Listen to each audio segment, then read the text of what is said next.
ஷஹீத் என்றால் என்ன? அல்லாஹ்வின் பாதையில் போரிட்டு உயிர் தியாகம் செய்தவர்கள் ஷஹீத் ஆவார்கள்.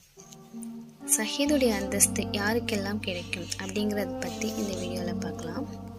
பிளேக் நோயால் இறந்தவர், வயிற்றுப்போக்கு போன்ற வியாதிகளால் இறந்தவர், தண்ணீரில் மூழ்கி இறந்தவர், வீடு கட்டிடம் ஆகியவை இடிந்து விழும்போது இடிபாட்டில் சிக்கி இறந்தவர், இறைவழியில் அறப்போரில் ஈடுபட்டு இறந்தவர், தீயில் சிக்கி இறந்தவர், கர்ப்ப காலத்தில் இறந்த பெண், தன்னுடைய செல்வம் பாதுகாக்க இறந்தவர், தன்னுடைய குடும்பத்தை பாதுகாக்க இறந்தவர், தன்னை பாதுகாத்துக் கொள்ள இறந்தவர்.